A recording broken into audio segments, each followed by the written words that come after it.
Yes! No! Your home for the best sports coverage in Utah. You're listening to Jake Scott and Ben Anderson on 97.5 The KSL Sports Zone.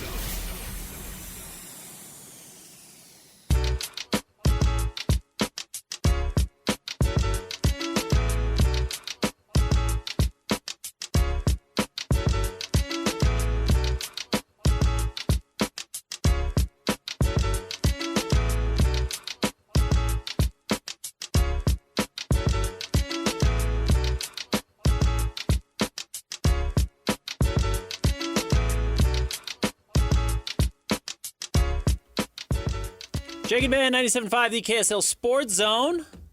Best blanket ever is also the best Valentine's gift ever. Exclusive Valentine's blankets are only available at Minky Couture. Save 50% using promo code ZONE50 at Minky Couture stores and online, minkycouture.com. That's Zone50. And hopefully you went and saw Scotty yesterday, hanging out there. He was down at Minky. Took some photos. You got to see it. minkycouture.com or go check out the stores. Use the code ZONE50. All right, Chandler Holt joins us in studio for the next hour, which is good timing because there's a lot of Jazz news this morning. If you don't know Chandler and I do the Jazz Notes podcast every Monday. So if you're a Jazz fan and you're looking for more coverage and more kind of dedicated Jazz coverage and maybe some deeper than we're able to get to day to day on the normal Jake and Ben show, you can go find it with Chandler and I every Monday. We also do a mailbag. So there's a lot. And usually we're, Chandler, 45 minutes to an hour and 45 minutes, yes. Depending on what's been happening. So we really try and do it a lot. And then DJ and I will record on Thursday. If there's breaking news, Chandler comes in, we record it a lot. So appreciate you coming in and hanging out for the next hour. It's going to be fun. But the big news today, it's good timing that you're here, is that Jaren Jackson Jr. likely out for the remainder of the season. I did not have that confirmed to me. Obviously, I did have it confirmed that Jaren Jackson Jr. is having knee surgery. He's got basically a small tumor growing on his knee. Yes. And it's benign. There's no risk that this is cancerous or anything like that. But PVNS is what it's called. He and his camp decided they want to get it done. That's what was relayed to me. This was not the Jazz saying, find a surgery. Yeah. Go get it. Like, that is not a thing that happens. I promise you, nobody is forcing surgery on anybody. You can't do that with a professional athlete who, this is their livelihood. This is generational wealth. You're not going to mess up a player's career by forcing them to get surgery. So this is a real issue that he's having taken care of. Probably ends his season. There's a chance he could come back, but I don't see why the Jazz would feel motivation there if you want to get into that aspect of it. But, yeah, we've seen probably the last of Jaren Jackson Jr. for the season so far. It does kill two birds with one stone. You fix an issue that you need to so you can be ready to go next year with 100% Jaren Jackson Jr., and ideally it all clears up and everything is fine. Jazz also want to lose a bunch of games for the rest of the season, and now having Jaren Jackson Jr. out of the lineup helps. Also just want to add, the surgery is preventative or preemptive, rather. Yeah. If they didn't do it, there's a chance for further damage to the bone and the ligaments there. So it isn't like it needed to be done. It was more so, let's do this now so you don't have other things that happen as a result later on. But yeah, got the first 3 games of looks at Jaren Jackson Jr., got his home debut out of the way. And then, like you said, the Jazz want to hold on to this top 8 protected pick. So now out for the rest of the year. I also looked, and it looks like a typical timetable for this surgery is about 3 to 4 months. So that brings you into May, and the Jazz won't be playing in May. Yeah, certainly not going to be out there in May. And so we'll see. Jazz will announce a timetable for his return after he has the surgery done. He did want to make sure he got to play a couple of games in a Jazz uniform. I think he wanted to make his home debut. So again, it's not like he was under such extreme pain that he was making it worse by playing today, but this had to get done. Mm-hmm. And I would imagine the smaller it is, if it is growing, and that is it's a tumor, so it grows, the less you play on it, the better. So we'll get more information on that as it comes out. But that's my understanding of it, and the people I was able to talk to this morning, that was kind of how it was explained to me. So with that said, before we move on to the final 26 games of the season or whatever it is, and we will talk about that, we have seen Jaren Jackson Jr. for 3 games, and I think by all accounts he's been far better than I expected. Oh, yeah. And Jaren Jackson Jr. is exactly the right type of player. I had a video on our Instagram page at KSL Sports about why he's exactly the right type of player. What he does, what he doesn't take away from his teammates, what he costs going forward. It's a little expensive, but the Jazz can stomach it, and that he's at the right age. Like, all of those things fit great. And then what actually happens when he's on the court, And what's that been on the court has been so much better than I had anticipated, especially for the first 3 games, that the Jazz have had to rest him in fourth quarters to make sure that they're not winning unexpectedly. Yeah, and it's honestly kind of crazy how much of an instant impact he had on the 30th ranked defense in the NBA before he joined. Yeah. You know, they held a team to under 100 yesterday. Mind you, it was the Sacramento Kings who have 12 wins on the season, but And still. have 4 NBA players on the roster, and none of them were playing last night. Yes. But no, like the instant impact on both ends, especially on defense, is what stood out to me. But offensively, 22 points a game. He shot basically 50% from the floor. Let me look. 4.3 rebounds, not a bad number. 2.7 Not a good assists. number. Yeah. That's not a good number. The rebounding is the most bizarre thing. And I watch him, I watched it closely last night, because if you kind of blur your eyes, you're like, is that Joel Embiid out there? He is so big. Yeah. It's crazy. You watch him high-five Cody Williams coming off the floor because they subbed, and it's like, is this a perspective trick? Like, is he way closer to the camera than everybody else? He is so big. Yeah. And even talking to some people within the Jazz locker room yesterday, they were like, well, I played against him a bunch. You might be able to deduce who I'm talking about, but played against him a bunch. I've always known how good he is. When he joined us in Orlando, I was shocked at how big he was. Like that was kind of verbatim what the player said. It was just like, he is so big compared to everybody else on the roster, with the exception of Yusuf Nurkic. The problem is Nurk moves like he's 290 pounds and 7 feet tall. There is some lumbering, kind of not almost clumsiness from Jaren Jackson Jr., but man, he dribbles extraordinarily well. He gets wherever he wants to on the floor, even if it's not like the cleanest footwork you've ever seen. He gets wherever he wants to at his size. And it's interesting because he can go off the catch, he can go off the dribble, he has post-up looks. Like, really, it is just the entire bag of tricks on offense. Going back to the rebounding, though, something interesting, over the past few years, like, the Jazz defense has been something that is just, they're near the bottom of the league every single year, at least the past 3 or 4 years. But they've been a weirdly good rebounding team. Really good rebounding team. So it's sort of like Jaren addresses Utah's needs, and Utah sort of makes up for some of his shortcomings a bit. Yeah, Walker is an exceptional rebounder. He's not, Andre Drummond in his prime, but he is one of the best offensive rebounders in the NBA. And the other thing about it with Jaren Jackson Jr. is that the Grizzlies actually aren't a terrible defensive rebounding team or a terrible rebounding team. When he's on the team, I don't know if he's helping other guys get rebounds. Whatever it is, it's not like so dire that you can't win when he's on the floor because the possession battle is just so wonky or lopsided. Yeah. You can still compete. And then, you bring in Walker, who's actually a good rebounder, and that should help. Over the last 3 games, and again, 3 games, it doesn't really matter that much. But it is worth noting 2 of them are against Eastern Conference teams. In the East, on their home court, trying to make the playoffs in Orlando and Miami. The biggest shenanigans about those games is that the Jazz pulled Jaren Jackson Jr. off the floor. Not that the Jazz were playing, the Pacers, who they played the night of the trade. So if you just look at their last 3 games, and against Sacramento, absolute joke last night, whatever, if you want to talk about integrity in the NBA, there are other issues than just the Jazz not playing teams in the fourth quarter.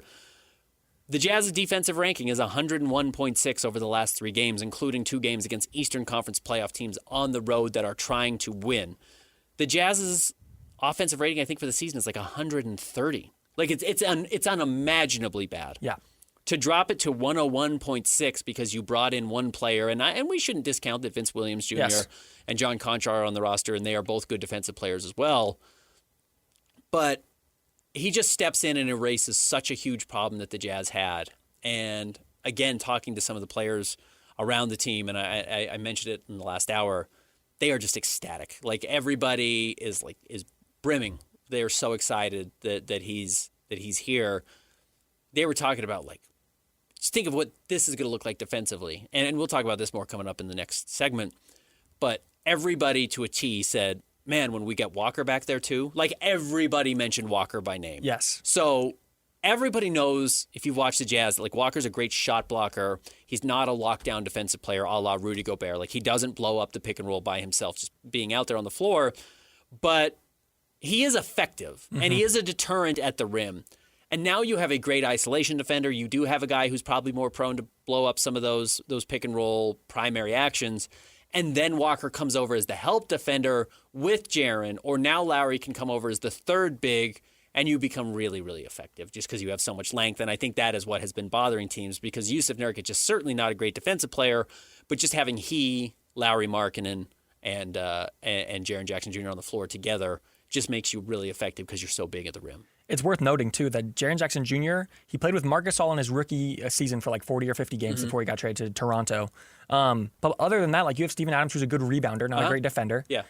I think Walker Kessler will be by far the best defensive center he's played alongside. Certainly the best rim protector, yeah. Yeah, no so question about it. So I think that may unlock something with Jaren. It may give him a bit more leeway to be like a roamer, like we talked about in his Defensive Player of the Year season in 2023, but maybe even like a step above that because he has a back line behind the back line, if you want to call it that, that he can sort of rely on for some extra rim protection. The shot blocking is a little bit weird with Jaren Jackson Jr. because you go back, he led the league in back-to-back seasons.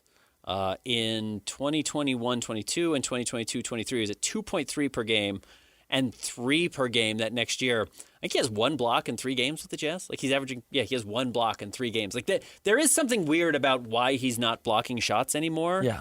And look, blocking shots is a little bit deceptive as a defensive number. They are valuable. I really do think block shots are valuable. People see a number. People get their shot blocked, and naturally they're like, well, I'm not going back in there. Getting your shot blocked is embarrassing. Like, I'm not going to keep running into a brick wall over and over. But some guys pad their defensive numbers by blocking shots, by letting guys get to spots on the floor where they can block it, as opposed to stopping a player from getting to an advantageous spot on the floor in the first place. Yep. And generally you will see really good defensive players have their shot block numbers go down throughout their careers. And some guys who are actually sneaky bad defenders that have good shot blocking numbers, a la Miles Turner, kind of keep those numbers up throughout their career because they're like, well, I'll just let you get as far as you want to at the rim, and then I'll block it. And by the end of the night, I'll have 3 blocks, but I've also let you get too close to the rim over and over and over. So that is something you do need to keep an eye on, and maybe that can account for some of his numbers, but I will be looking for that. And, that is a problem with Walker Kessler. Like, one of the reasons Walker's shot blocking numbers are so high is he just lets guys get too close to the rim before he decides he's going to blow it up. So I will be really curious to see how those two work together, and that could be, a very potent defensive front court for the Jazz. Certainly the best 1-2 punch defensively the Jazz have ever had. Rudy is a better defensive player than Jaren Jackson Jr. Yeah. No argument there. But Rudy never had another front court defender, even Derek Favors, that's as good as the number 2 would be here in Jaren, or as Walker Kessler can be effective. I'm also interested to see maybe if Walker Kessler can switch things up, like sort of his defensive style because of Jaren Jackson. Oh, absolutely. Like we talk about how maybe Walker lets guys get too close and that's how he gets his blocks. Maybe if Jaren sort of fills that rim protection hole, maybe Walker can actually step up, for example, in the pick and roll and sort of step up in these other areas to maybe not let people get downhill on him so often and get those blocks. I think that the tandem of those two can maybe build off of one another, and we'll see maybe stuff from either side that we haven't before. And more. I was talking to a guy last night in the locker room, and he was talking about, you think about me running to this closeout. Like, now I'm responsible for closing out on a three-point shooter. Well, even if I'm a little over-aggressive on the closeout, I can totally take that three-point shot away because I don't think you're going to be able to shoot over me. You're not going to pull it for a mid-range because I can backtrack now and I'm right next to you. And you can't get to the rim. Mm-hmm. So, what are you going to do? And this is not what I'm saying. This is what this person told me. Like, what do you think you're going to do? I don't think that's going to work for you. So there is real optimism that, the defense is going to be far more effective, not just in a hypothetical, but, the people who are doing it in practice are saying this right now. They are recognizing these are our defensive issues. These are our flaws. And now with Jaren back there and Walker coming back, that flaw will disappear, and everyone around him should get better. I do think fully for the Jazz to reach their potential, everyone's going to have to be a good defensive player. Yes. Lowry's going to have to be a good defensive player. Keontae George is going to have to be a good defensive player. Whoever their 2 is going to be, most likely Ace Bailey, is going to have to be a good defensive player. Ace is already getting there. He's not a good defensive player yet because he's still learning how to play, but he makes the right rotations. He knows how to get vertical. He plays hard. He's in the right spot more often than not. Certainly not always. His closeouts are a mess, but he's doing things a lot better than a lot of rookies, I think. So there's room for it now, and that's why Jaren Jackson Jr. was such a good fit. Now the next 25 games, I should pull up exactly how many games there are left, and we can look at the strength of schedule remaining, and that'll tell me how many there are. But the Jazz can focus on finding the other guys on the roster. There's 27 games left, by the way. Jazz have the eighth easiest schedule remaining. So they're going to have to find a way to lose some games. Not having Jaren Jackson Jr. on the floor will help that. But this will be about finding out which of the rest of the players on this roster, even outside of Lowry and Keontae, belong on next season's team. Yes. I think like the obvious answer is Ace Bailey, of course. Like he may he's going to be around. Yeah, he's going to be your starting two in all likelihood, depending, of course, if you get this draft pick and of who it ends up being. But we talked about this earlier in the week. I think Isaiah is safe because you need a backup point guard. Yeah, you just have to have somebody. Yes. And he's playing at a level that's good enough, and he's really cheap. Yeah. That's good news for the Utah Jazz. Good enough and cheap is a great place to be. And Svi is also proven to be a very solid vet and also one of the best contracts in the NBA right now. Yeah. But then the spotlight, if you will, sort of shines on Bryce Sensabaugh and Kyle Filipowski and Cody Williams. And Big like, time. Because those three are sort of like, okay, one or two of you are probably going to be able to get consistent minutes. And the other one is like, for example, this year, if Bryce Sensabaugh, whoever else isn't playing with enough effort or enough energy on defense, then they get taken out for a guy who usually doesn't get consistent minutes. That might be the case next year. Will Hardy's all about the meritocracy, as we've heard many times this year. But yeah, that's sort of group of three. It becomes really interesting on who's going to earn those minutes. I do think that's who it is. There is a true chance it's none of them. Yeah. There's a chance the Jazz go out and find a veteran who does it, and they just say, the starting lineup is Keontae George, Ace Bailey, Lowry Markkanen, Jaren Jackson Jr., Walker Kessler, and then Will Hardy traditionally likes to play 10 guys, so coming off the bench would be Isaiah Collier, let's just pencil in Svi Mykhailiuk, whoever your draft pick is going to be, Vince Williams, and it might just be John Konchar. Yeah. But you don't really have a third big or fourth big, I guess, in that situation, though you can probably get by most of the minutes with Walker, Jaren, and Lowry. Yes. Lowry can slide up to the floor, 4, Jaren can slide up to the 5. There probably is a 5 in there. And so I guess that would lean towards most likely being Kyle Filipowski. Mm-hmm. But if Kyle's not playing like a big and is more of a wing because he's not that, actually he's tall, he doesn't play particularly big and he doesn't defend at the rim. Yeah, maybe they just go find somebody else entirely. Yeah. And then Flip, Bryce, and Cody are on the outside looking in. If it were me, I would be really confident if I was a two-way player. Yeah. Because that's what I think the name of the game is going to be. As we have seen, not only do the Jazz have a very good defensive rating over their last 3 games, let me look at their offensive rating. It's not as good. I think it's only 110. Now, they've not scored a ton in some of these games, and again, it's because they've pulled their entire offense off the floor in the fourth quarter. They have not had an issue scoring. They scored 100 points to 3 quarters last night. They don't really feel like they have an issue scoring right now. And when Jaren's out there and when Lowry's out there and when Keontae's going to be out there, Keontae not being out there is a huge blow to their offense. I think they're going to score enough. So I don't think necessarily Flip being a good offensive player or Bryce being a pretty good offensive player is going to be like the key to getting on the floor. Yeah. I think they're going to find a way to score buckets. So I would want to be a two-way player, and that might lend itself to Cody Williams. The problem for Cody is if you're not good enough at that, they will just go find somebody else who can. Yeah, exactly. Because you could argue like Vince Williams, because maybe he's a more ready defender right now. Mind you, he's 2 years, I think, further into his career right now than Cody Williams is. Then it could just be him. But I think, like we mentioned, because of positional need, Isaiah Collier sort of gets the edge there. And then maybe Kyle Filipowski, but like you mentioned, maybe not a big. So maybe we're looking at another, like, I don't want to push any of these guys out the door, but another busy trade deadline next year to sort of okay, Kyle Filipowski's playing good, but whenever he's on the floor, we get out-rebounded when we have Walker and we don't. So maybe we need to get another big man. I think it's very interesting. I think that second unit has a lot of questions to be answered. I think the Jazz sort of answered their questions with the starting lineup, bringing in Jaren Jackson. Because before, maybe your draft pick this year would have filled that sort of 5th starting spot, if you will. I would lean towards Cody Williams just because he's improving so fastly. And like you said, he's probably the best defender of that group that I just mentioned right there. But yeah, remains to be seen. It's very interesting. And who they draft will matter. Yes, because absolutely. that person's going to play. So if you end up 6 or 7, you're probably getting a guard. Maybe you get a bigger forward there, and they can step in and play. But if you're drafting 1, 2, or 3, that player becomes such an enormously important piece of the rotation. Like, look, if the Jazz draft Cam Boozer, I don't think it's a guarantee that he starts next year because when you get to bump Lowry to the 2, like, no. Yeah. And Jaren's starting and Walker's starting. In fact, like, the best case scenario for the Jazz, and it's not happening, is if like one of the top picks was a true center and you could replace Walker with this person. Yeah. Right? If you could replace Walker with this guy who's going to cost $10 million a year as opposed to $30 million a year, 25. We'll talk about Walker coming up here in a moment. That would probably be ideal, but that guy's not on the board this year. That guy's not in this year's draft. He's not in the top 10. So you kind of need Walker to become this person. It does get a little clunky. If you land Darren Peterson, you pair him with Keontae George probably in the backcourt. Yes. And then Ace might move to the bench, and Ace becomes your star coming off the bench. And, he doesn't want to be a six-man, I'm sure, for his career, but you see how well his development is, and if he makes somebody else redundant and he's cheaper, then you can make some other trades. I mean, This is not a final roster. This is not a finished roster by any stretch of the imagination, and there's still some questions to be answered, and there's some real intrigue in all of it. And, maybe the Jazz don't keep their pick, and that question gets answered for them. That would certainly be worst case scenario. Yeah.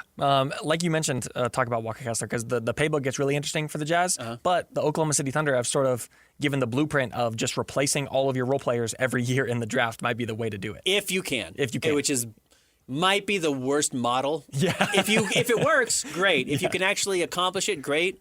A lot of teams try that and they fail and they lose a championship because they get cheap, because they say, "Oh, we think our late first round pick can replace Kentavious Caldwell-Pope." It's like, well, sorry, Denver. Now you haven't made the finals since you won the championship and we're the favorites to repeat. All right, we will talk more about Walker Kessler next. I know it's a huge question for the Jazz. I'll tell you kind of some of what I heard yesterday in the locker room, and we'll talk about what type of money maybe he could get. Stick around. Jake and Ben, 97.5, the KSL Sports Zone. The sports you love, the teams you can't live without. Get a sense of urgency! This is Jake Scott and Ben Anderson on 97.5, the KSL Sports Zone. Jake and Ben, 97.5, the KSL Sports Zone. A very happy Thursday to everybody out there. Thanks for tuning in. Chandler Holt joining us for this second hour. Again, if you don't know Chandler, you're just tuning in. He does the Jazz Notes podcast with me every Monday. He also is a digital producer at KSLSports.com. So if you've read anything at KSL Sports, you have read Chandler. All right, Chandler, one of the big questions for the Utah Jazz is about Walker Kessler's future. Yes. In fact, one of the things we like to do on our podcast is we do a big mailbag, and it's actually most of the show. Yeah. Basically, we'll catch you up on the news and the notes of the week, look at their last games, the games that are coming up, but then we'll get to a mailbag, and they usually have 15 questions, 25 questions. Last week's is 35 questions, I think it was, because of the Jaren Jackson Jr. trade. So, but we will answer your questions in DMs or whatever you want to do. Cash Merrill did DM me and says, do you think if Walker ends up getting more from another team than we can bear right now, talking about the Jazz, do we stick with Nurk as a starter or find a backup? Would that work with Triple J, or do we let Nurk expire and go find a better starting center? Just reading stuff like the Walker Kessler's camp believes he's worth much, much more than $25 million per year, according to Tim McMahon. Can the Jazz afford him? My understanding, again, is that Walker truly has always been in the plans. In the Jazz last offseason, people I talked to just said, yeah, we're just not going to pay him this year, and we will pay him next year. Like, he's going to hit restricted free agency, and we are going to match whatever it is, and we are not going to keep moving on from these young players that we want to invest in and want to be a part of the team. We just don't need to pay him right now. Yeah. And until we need to pay him, we will. The conversation does change, though, if Walker gets a truly massive offer. $25 million is probably what the Jazz want. I think that's exactly what Tim McMahon reported, was that's kind of where the number the Jazz like for Walker. And Walker's camp thinks he's worth more. The hard part for Walker's camp is that they have to find more than. Like, I can think I'm worth whatever I want. I can think I'm worth $2 million a year. If I go to every local network here or radio station here, and people say you're worth $15,000, I'm worth $15,000. Like, that's the problem. It doesn't matter what I think I'm worth. It matters what they think I'm worth. So Walker's going to hit the market. I suspect the Jazz will put an offer on the table for him. He's going to turn it down. He's going to say, let me go find as much money as I can. The Jazz say, God bless, and come back to us with the number, and we'll match that number. And I just still don't think he's going to get this enormous contract that maybe some Jazz fans are afraid of. Yeah, speaking about the interest for Walker, two of the biggest teams that were interested in him made deals for big men at the trade deadline. Yeah. You have Washington trading for Anthony Davis, and then Indiana trading for Ivica Zubac. Yeah. Another team linked to him has been the Lakers, but the Lakers have to pay Austin Reeves, who's eligible for $240 million this summer. And he's going to get it. Yeah. Probably going to get it. So I don't know who's going to be giving him $30 million or more this year. So I guess and another question here, and maybe the Clippers get into it. Atlanta needs a center now because they just traded Kristaps Porzingis. Like there are some teams that need centers, no question about it. There will be a market for Walker. Yes. However, it's not a free market because he's not a free agent. He's a restricted free agent. So there's a restricted market for him. It's going to scare some people off. And somebody will just say, hey, we think we can get somebody else cheaper, or we drafted a guy at 22 or 24, which, by the way, Walker was drafted at 22. Like somebody will say, well, what if I can repeat that same thing? What if I can have that magic and not have to pay a guy who still does have some very real questions about his overall potential, his future, his health, now coming off of his shoulder surgery. How much do you want to pay him? And I really do doubt that somebody's going to give him $35 or $40 million, having 2 good years under his belt, having 1 bad year under his belt. He was bad in his second season. Like, he was not a good player. He was very good in his third year. He was pretty good in his first year, and then showed a couple of flashes early this season, and obviously it just never materialized because of the shoulder injury. So I actually don't really believe this poison pill toxic offer is going to come for Walker that the Jazz won't match. And I'm sure the Jazz are prepared to match whatever, understanding that if he's as good as advertised, they'll trade him. Yeah. Or if he's actually worth that money and they can't afford it, they'll trade him. The worst case scenario would be if they sign him for $35 million and he just stinks and doesn't fit on the roster, and then you can't get rid of him. That would be the, I guess, worst case and most difficult scenario for the Jazz. Before this report came out, what I had said was $20 million would be good for the Jazz. 25 is where it probably will be, and 30 would be good for Walker. Hearing that way more than 25, like that makes me think he's looking at like 32 plus. Yeah. Which I think that really just sort of locks the Jazz into their current roster. Not to mention you will have to pay Keontae George in a year, and then eventually Ace Bailey in your draft pick this year. Yeah. So I don't know. I think it would be best, and everything I've ever heard is that Walker loves it here. And I think the Jazz love him, and I think bringing Jaren Jackson in makes him a lot more important. And I think, like you said, he's always been a part of the plans. So yeah, I think it's very interesting. I wonder what the final number will be. If I'm Walker's camp, I am going and saying I'm better than Jakob Poeltl. Like, I'm younger. I'm going to be a better offensive player. I think I'm going to be equally impactful. Jakob Poeltl's a pretty good defensive player. I'm at least that good of a player, and I have a higher ceiling, and he's making $29.4 million in this 28-29 season. Like, he just signed an extension. I think that's I'm worth that much if he's worth that much, if not more. That's why I'm looking at that 30 number. And I think the Jazz would say, go find it then. Honestly, I think the Jazz would say, go find it. And I think the Jazz would easily stomach a $30 million contract if that's what it ended up being. And it's a lot. You're paying a ton for your front court then. But you do have to pay to win. And the Jazz have not been paying very much money over the last few years in all their losing seasons. So ideally, if you're a Jazz fan, Ryan Smith has been saving that money up for when he is comfortable to pay it for a winning roster. And then if you have to pivot after that, you have to find a way to pivot. You probably got to get creative to do it, but you should have those tools. But that's probably the number Walker's looking at. I understand why his camp would want that. Yep. Now it's about finding it. Again, I don't think anyone's finding $35 million. Yeah. And the question then becomes, what's the motivation outside of I'm just trying to get as much money as possible? I bet you if you're a young player like Walker Kessler and his camp, I think CAA or whatever his agency is, and you hear the Lakers want me, that's got to be really intriguing. That's got to be enticing. Yeah. And then the Lakers want me, and they have Luka, who Luka makes every center look like a superstar. I mean, people were talking about Derek Lively as a rookie, like going to be one of the future great centers of the NBA, and he was injured this year, so he just didn't play. But, like, he's fine. Yeah. Again, that's the Walker Kessler problem, is that, like, you can actually find Derek Lively at 10 or later in the draft, which is valuable, but not the most valuable draft pick. If I can find a guy who can go and be big and run and jump and finish some baskets at the hoop, maybe I don't need to spend $30 million on Walker, which is actually, while the Jazz could say that and not pay him, I think that's probably a better reason for other teams not to pay him, especially if they know the Jazz are going to match the offer. Like, yeah. I think there are too many traps and pitfalls for teams that want to go give Walker a big deal because they can say, well, I can get somebody for cheaper, or I can draft somebody, or I know the Jazz are going to match it, so what am I doing here? Yeah. I think that's the problem for Walker's camp. And I had just talked about how interesting Jaren Jackson playing next to Walker Kessler would be. But on the other end of that spectrum, Jaren Jackson is such a good backline defender that you could probably get away with having a mid-level center next to him. Yeah, you don't need to have a superstar center. Now, there's no such thing as too much of a good thing in the NBA. True. Like, stacking strengths is one of the best things you can do. Yes. If you're a good shooting team, you have Steph, the best thing to do is to add Clay, not say, well, what if we surround him with bad shooters because Steph carries such a big load. No, keep adding more shooting and more shooting around him. That way, where inevitably you do have a weakness in that area, maybe it's, Draymond Green or whatever, Andre Iguodala, you can account for some of those flaws.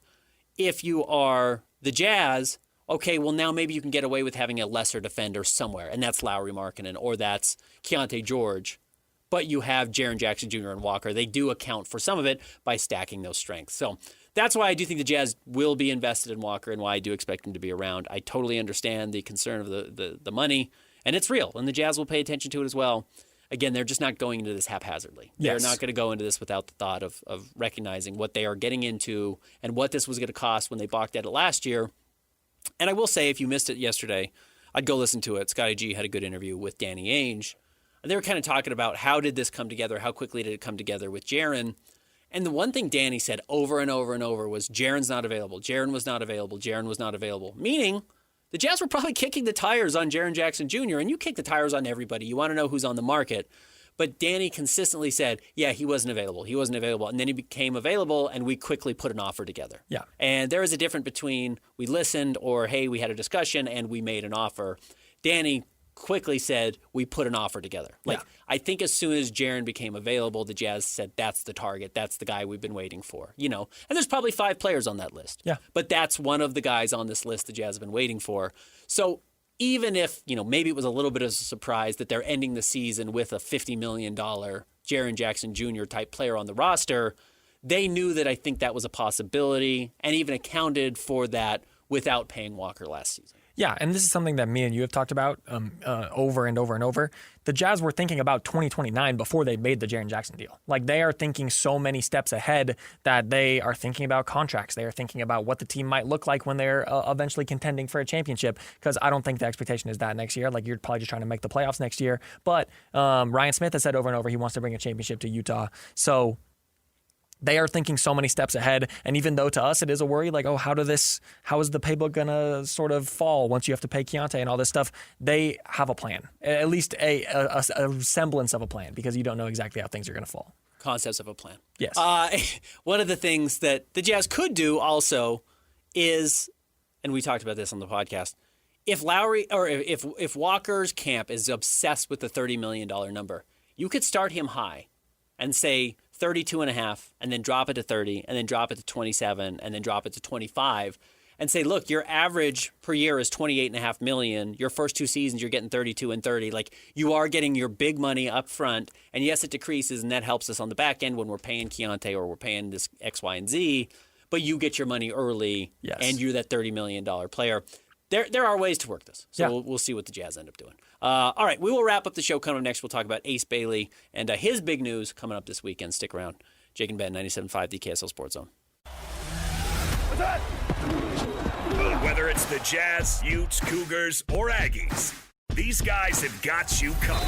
Time to eat, fellas. You're locked on to Jake Scott and Ben Anderson 1, 2, 3, move it. on 97.5, the KSL Sports Zone. Two niggas on their ways, talking sports. They got him made Jackson on soul. Loves his tie guy, Ben's got style with his scarf. For Jake and Ben, with all the talk about tanking recently, I was wondering what you were thinking would be the best idea for curbing that. Just because I think we all don't like tanking. But there has to be a way for good teams to get better via the draft. I was wondering if you had thought about the 4 worst teams get pick number 1 through 4 every single year. And then the rest of the NBA teams is pick 5 through 15. But you can't be in the top 4 in back-to-back years. So, for example, if you were the worst team in the NBA, you'd get pick 1 through 4. But even if you were the worst team in the NBA the next year, then you would be picked somewhere between 5 and 15, or in the lottery. That way, it de-incentivizes a little bit of tanking. Tyler, thank you for the call. You can always use the call-in feature using the KSL Sports app. Just see it in the bottom left. And yeah, if you wanted to play on our show, just say this for Jake and Ben. We'll gladly play it for you. You either, I think, have to do a really, really complicated format to fix the lottery, which I have one, which at one point I will reveal. I ran it past Christian. I got to figure out how to word it because it's very complicated, but I actually think it has some nice stopgaps. I'm not ready to unleash it on the world yet. Okay. Or you can go extremely simple on how to fix it. Yeah. And the real simple idea is it's a 30-team lottery and it decides 1 through 30. And that's it. Everyone gets 3% chance. If you win the championship, you might win the number 1 overall pick the next year. Is it going to happen? Probably at some point it will happen. And that's going to be crazy. But no one's going to tank anymore. Yeah. Because why would you? You're just going to authentically be bad, and I'm sorry you're authentically bad. The problem with that is then, small market teams have to work harder to win a championship than big market teams. But you will have less tanking, but you'll have less parity in the league as well, is the problem. You will just have less parity because too many good teams are going to get a top 5 pick. You know, you might be the Houston Rockets this year who aren't going to win a title, but all of a sudden you add Darren Peterson or Cam Boozer, and it's like, well, that's our ticket. Now, look, that's not the most fair setup, but also imagine if the Jazz had Rudy Gobert, Donovan Mitchell, Bojan Bogdanovic, Mike Conley, and then randomly one year got the 3rd overall pick. And you say like, oh, well, that's the perfect combination of these teams that never quite figure out how to get over the hump. John, Carl, Jeff Hornacek. Okay, now randomly in 1997, Tim Duncan's on your roster. Yeah. You know, like, okay, you built a dynasty. Like, it's not fair, quote unquote, but I guess a little bit of the chaos of it is if you do have the luck, you do get your chance to win the title. And maybe you just have to go that simple. Shout out to Nerd Sesh for this idea. What if you move the draft lottery to All-Star Weekend?